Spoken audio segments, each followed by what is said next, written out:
ang biggest regret ko ay mag-nursing. Wala akong naririnig. Ano ko? Box. Mahaba yung potensya. Si Doc, itatiplas yung mga ito. Sino yung favorite niyo na kisser?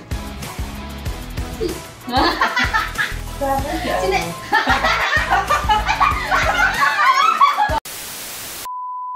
Hey girls! Welcome back to my channel. For today's vlog is mag-answer kami ng mga questions to get to know us, like, for the vlog lang. And, kakain kami ng times 3 na samyang.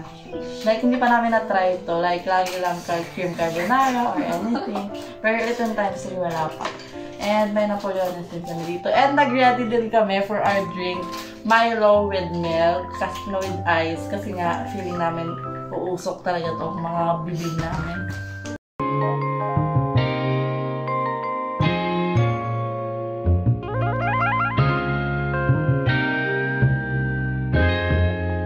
First question. Okay, go.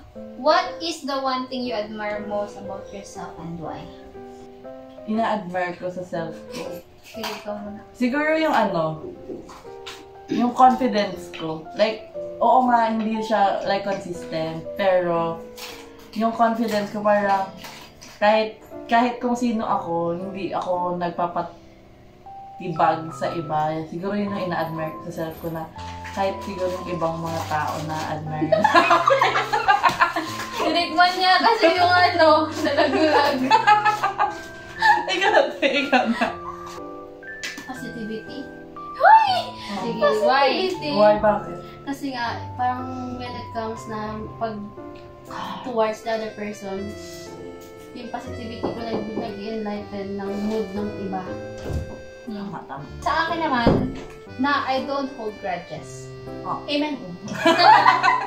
Hindi, kasi nga, parang ang hirap. Kung nakikita ko yung mga life ng mga persons na nag-hold ng grudges, parang ang pangit ng buhay. Hindi naman sa pero like, alam mo yung point na parang makita mo na isang tao, parang dun galit na galit ka na parang buong buhay mong dinadala yung gano'n. Parang, So, ikaw, para sa akin, parang ina-admire ko yun. sa sarili mo. Sa sarili ko. Next question. What is the biggest regret you have in your life and how has it affected you? Ikaw nakasubok. Kaya pa nakakasagot ka ng tama? Siguro yung na-broken hearted ako. Lalo na ng pandemic, regret ko talaga yun. Kala ko nagbigay ka ng second chance kay Hindi. Kasi nga like, dapat nung time na yun, masaya sana ako. Like, marami sana akong ma-accomplish. Pero, yung time na yun, wala. Kasi nga, broken hearted ako. Ang biggest regret ko ay nailab ako sa edad na 16 years old. Bakit? Kasi hanggang ngayon hindi pa rin ako nakaka-move on. Ilan taon ka na? 20? Oo. From 16, 4 years na din. 4 years na ako ulit ang move on, guy. Nag-regret ako pero thankful ako at the same time. Alam ko na mga namin, friends namin, nag-post ako na buntis ako. Yung nag-pretend siya na pregnant, like, pero big tummy lang talaga. Yes. Bloated. Nag-regret ako kasi nga, nandun ko malalaman na dapat hindi ko pala talaga dapat gagawin. Parang hindi siya pwedeng mangyari talaga sa life ko. Kasi nga, maraming disappointment ang mangyayari. Hindi lang sa family, kundi sa other people na very concerned sa'yo. Yes. And, syempre, thankful din ako kasi doon ko nalaman na mga chismosa. Grabe yun. Ngayon, parang doon lang lumalabas lahat ng Totoo yung gano'n? Oo. Grabe yun. Parang lahat pinipm, minareplyan talaga nila. Ganun. Mga chismosa alert. If you had a chance to relive one day from your past, which day would it be and what would you do differently? Ako yung nung sumakay ako ng bus na pauwi ng Puerto. Tapos nasa likod ko siya. Tapos kasi nung time na hindi na kami okay. Sana hindi ko na lang siya kinausap. i-leave ko yun na sana hindi ko na lang siya kinausap. Yung time na na kinakausap na ako ng consistent ng ilang buwan. Dapat. Kung mababalik ko yun, si Anna lang ipakausap ko. Total, si Anna naman yung nag-first move sa kanya. Si Anna lang ipakausap ko. Hindi na ako. Sana ang gagawin ko is mag-aral ng mabuti. Parang because of that, nung nangyari lahat yun, nung pinagdaanan ko yun, nag-stop ako mag-learn and hindi na ako lumabas sa comfort zone ko. Until now. Very confident siya eh. Nag-overnight kami sa Nala. How do you define a healthy and a fulfilling relationship? Kapag both kayo marunong mag-communicate, very healthy siya for me. Sa akin naman, yung fulfilling, siguro yung nag-take ng effort. Like, yung time. Alam mo yun kapag yung binibigay yung time sa'yo. And then, yun, communication. Healthy talaga kapag may communication. Like, consistent yung communication. Like, oo nga, adulting na tayo and everything. Pero, sabi nga ni Anne, like nasabi niya sa akin, hindi mag-work yung relationship kung walang communication. Kaya, communication and time, effort. Total, ikaw lang naman naka-anniversary. Naka-anniversary dito. Total, hindi naman kami nakakaabot na anniversary. Yung move on lang namin yung nakakasama. Yung moving on phase lang namin eh. Sa healthy relationship, As a person who's in a healthy relationship, Ganun. open communication. Open communication, communication through good and bad. Kaya may mga times kasi na pag once na like very down tayo sa life, hindi tayo nagsasabi, maapektuhan syempre yung although hindi na nila alam kung anong gagawin nila, you should also share. know. You should also let them know what you're feeling or What you're going through yan. Kasi nga, parang, kumbaga, hindi ko alam sa inyo kung paano nyo magkakaroon kayo ng partner na hindi nyo iniisip na isipin ka. Sorry, I'm sorry. Ouch! ang sakit. Wala akong naririnig. Ano ka? Box. Tapos may feeling relationship, yung very comfortable kayo sa isa't isa. Yung parang, like, parang, dun mo ma-appreciate yung isang person pag once na very comfortable na siya sa'yo. Kasi nga, meron siya mga bagay na ginagawa na hindi niya nagagawa talaga sa ibang tao na sa'yo lang talaga. Grabe na expensado. Lugi talaga kami, boy. What qualities do you look for in a friend or partner and why are those Quality. qualities important sa'yo? High quality. 4K. Charot. Akin understanding. Kasi kung hindi sila understanding, wala akong friend. Good looking. Wala akong friend na mga pangit. Like, masasabi ko talaga. Pero, partner meron. Hindi, joke lang. Pag partner meron, hindi pumapasok naman sila sa matatangos ang iba. Ako sa friends, gusto ko yung mahaba yung pasensya. Mahaba yung pasensya. Mahaba yung pasensya. Hindi ka kaibigan. Hindi ka kaibigan. Ipasok ka ba dun, eh? Magiging kaibigan ko ba siya pag hindi? Matagal na siya. Sa partner. Ano sa pogi? Mabango. Matangkad. Na matalino na mayaman na engineering. Ano mo na yun? Go on. Honest. Ano pa? Kasi nga, doon na yung nakapasok eh. Kasi nga may mga friends ka na posibleng sa sa'yo. Or sadyang friends ka lang for this reason and that and that and that. And also the person that appreciates you on what you do. Kasi nga, syempre, Siyempre kami yun. at saka nakaka-understand din sa akin. Kasi nga, I'm a type of person na hindi mo ako makakausap kung hindi mo kakausapin. Kaya, usually, mahal mo sa mga conversations namin, like, hindi kami magkakasama before. Mahal mo sa conversations namin, sila una talaga nag-chat. Which is, I appreciate it. Kasi nga, siyempre, they're still there kahit na pumisan di ako nag-reach out lang pag may ganap sa buhay nila. Hindi never, ay, nung middle run, man-reach out. Usually ganun. Ay, tatawagan niya ako na, kamusta ka siya? Bakit malungkot ka sa my day mo? Ano yung... O, di ba? Ano mga ganap nga? What is your favorite childhood memory? Kasi wala akong tuwalan sa sarili ko. Kasi ko hindi ako magaling. Pinagkita ko namang sumali ng journalism.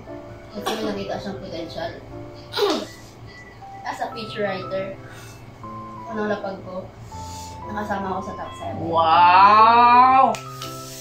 So, yun yung most Oo, hindi siya memorable, favorite childhood memory. Oo. Nung around mga from young ako to 3 years old. Nakalala mo ba yun? What? Parang baby ka, parang 2 years old? Hindi, kasi nga, yung part na nagkaroon ako ng time makaband, yung mga pinsan ko, mga aunties ko, uncles, nakasama ko talaga sila. Lalo sa, sila lola, nakasama ko. O parang, kasi nga ngayon, nabuhay akong ng 17 years na hindi ko kasama yung grandparents ko, cousins ko, aunties, uncles ko. Parang, gusto ko rin yun. Kasi minsan na, nagsiselo, parang nainggit ako. Na iba? Sa iba na, yung pinsan nila, nandito lang. Masasabi mo, pinsan ko, nakasama mo, ganun. Ako yun. Pero hindi ko na maalala yun, pero alam kong sa mga stories ng mother ko, ng mama, papa, na gano'n na.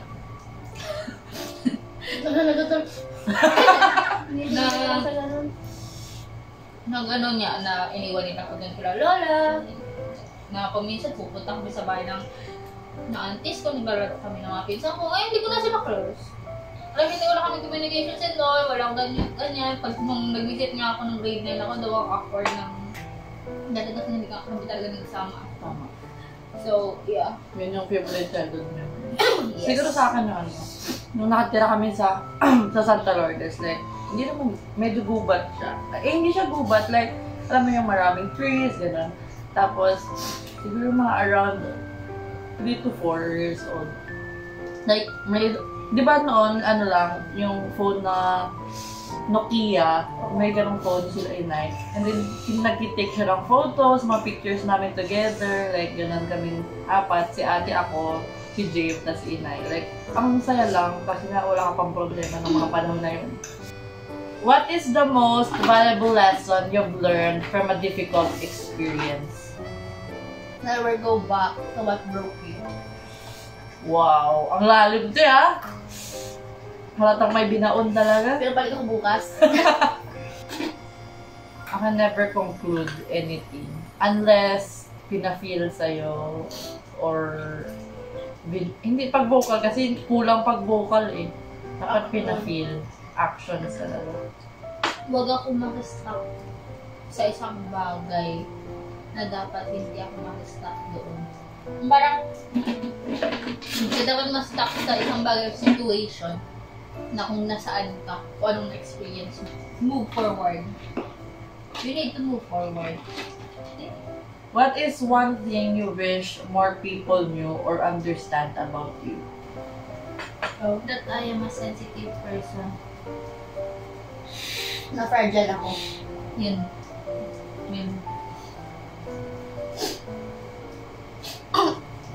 Na kahit hindi ako nagsasabi ng nararamdaman ko, pero sa akin talaga, hindi ko sinasabi, lahat ng cry ko nandun na sa loob, deep down, nasya-shattered na talaga ako. Balat ko bigit sinaati mga fragile persons. Pero madali kayo katawad, isang araw lang. Okay na lang. Hindi pa nakakabot ng isang araw patawad namin. Kasi May diba, kasi kalating araw pa lang sa'yo. basta ako, kasi, do you know that verse? I forgot the verse na sabi, huwag ka magpapalubog ng araw ng galit mo. And nagtatak siya sa isip ko. Okay. And in-apply ko na siya. May ganun sa classroom natin in-apply ko na sa buhay ko. Kahit gano'ng kasama yung ginawa sa akin, at the end of the day, wala na yung sama ng loob ko sa'yo bukas naman. Joke lang!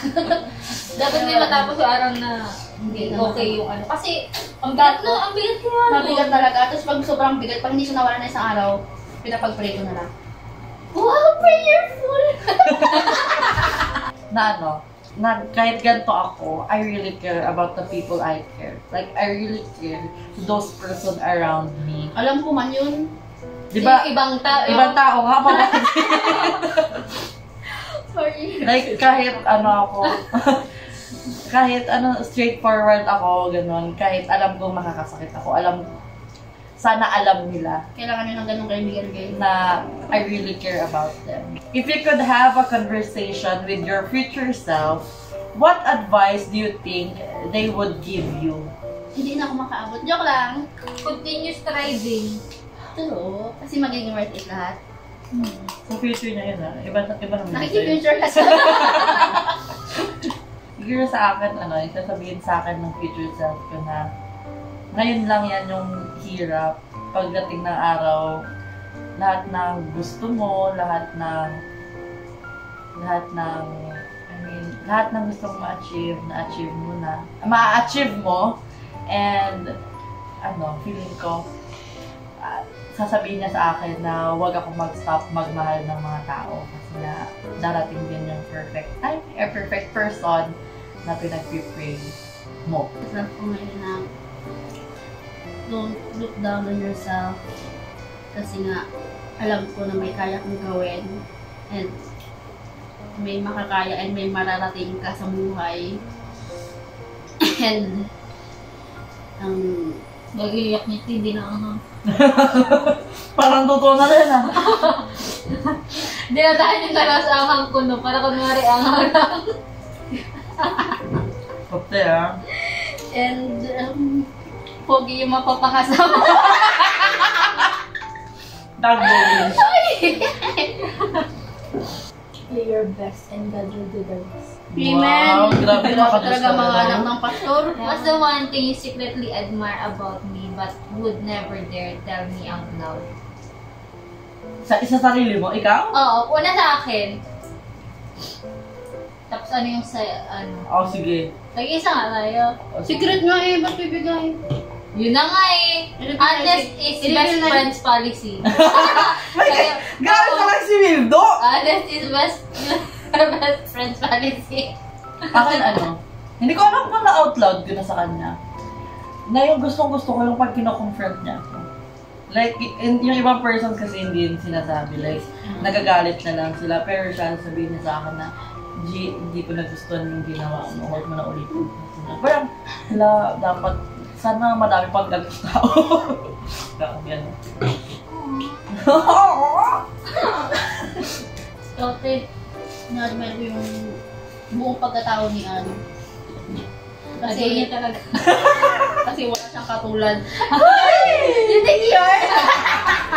Kay Salamat. Gian, ang na-admire ko sa kanya is yung may na-change talaga sa kanya since the start na nag-friend. Ang pangit ng friendship namin nag-start Ay, hindi yung pinaka, pero since nung high school, ang pangit talaga. Kasi ugali niya. Kasi na-admire ko kasi kung tinitingnan ko siya ngayon kung paano niya hinahandle yung attitude niya, kung paano niya kinokontrol. Like, nice. Ikaw na bahala. Ikaw na dito. She Ay, really tried her best talaga Nag-try na talaga ma-change. ma-change talaga. Na yung tipong dati, grabe yung bunga niya, hindi walang preno talaga, like literal na, kahit kung maririnig nyo ngayon, kung gano'n siya kasakit magsalita, mas masakit pa talaga dati. Like, grabe talaga. Akala mo, siya yung siya yung queen ng school. Pero guys, hindi niya ako napaiyak. Isa ba ako? Kasi nasabi ko na din sa kanya lahat. Kasi nasabi ko na, siguro, hindi sa secret pa siya. Pero yun talaga, pinaka-gusto ko talaga sa kanya na kahit ulit-ulitin ko sa kanya na gusto ko talaga yung way ng thinking niya. Yung lahat ng pag-iisip niya, yung practicality and everything, yung talino niya. Wow. Like, hindi ako tutulog. like, ibang level yung thinking niya talaga. Ina-admire ko kay Jen na, naisip yung mga ganong bagay. Like, parang on the spot, bigyan mo ng ganito, alam niya na yung sagot, alam niya na yung gagawin. Yun yung ina-admire ko talaga sa kanya. Parang kay Princess, yung na-admire ko, like, na ayaw niyang makadisappoint ng ibang tao. Like, Hindi mo pinang people pleaser. hindi, kasi nga, before, ganun din ako. Pero ngayon, like, sa akin, mas gusto ko, mas may priorities. Pero siya, kahit hindi siya magklase, okay lang. Basta makasama niya yung friends, ganun. Like, yung devotion niya sa person. Grabe. Pero kahit hindi siya ganun ka-vocal sa actions niya, ginagawa. Wow! Ako, ina-admire ko kay Princess kay may mga times kasi na nandun yung confidence niya. Tapos like, sabi ko, kasi parang sinasabi niya kasi palagi na same kami na walang confidence, ganito, ganyan. Pero pag nandun yung confidence niya, like, sana ako din, magagawa ko rin yan. Like sa, hindi ko alam kung bakit paminsan nawawala. Like, nawawala talaga. Tapos sa, kasi pag minsan sa mga taste ng fashion, sa taste ng ganyan, pag minsan, at saka yung thinking niya ba is very unique. Yung thinking niya unique, hindi niya na-appreciate, pero may mga times na pag once kausapin mo siya, parang kailangan mo talaga siya yung lalapitan mo na, Kaya nga sabi namin, sa mga mag-best friend, meron niyang, may parang, hindi mo siya masasabi na mas best friend ko siya kasi mas best friend ko siya kaysa kay ganito, hindi. Kumbaga, ang namin is may different kind. Best friend ko siya at saka best friend ko siya, pero may mga scenarios na mas maano ni Gian or ni Princess yung isang bagay, which is not a bad thing for us. Tama. Na kung gusto mo, hindi, kasi kung gusto mo na realidad, si Ann yung kausapin mo, pero kung gusto mo maging dilulu, si Princess. Ganun. Kaya may mga gusto tayo paminsan na hindi natin gusto na mangyari talaga, pero pag once na lumapit ka kay Gian, mangyayari. Lumapit ka kay Princess. Ganito. May perspective, kanya-kanyang perspective. Ganun. But it's not a bad thing for us, hindi siya bad thing. Kung sa inyo, kung bad thing yung relationship, okay, fine. That is for our vlog. Thank you for watching and thank you kay Ariel. Siya yung nag-prepare ng samyang and ng juice. Si Princess, yung questions, and yung pumunta na si Ariel. And thank you guys for watching. Please watch again. Bye!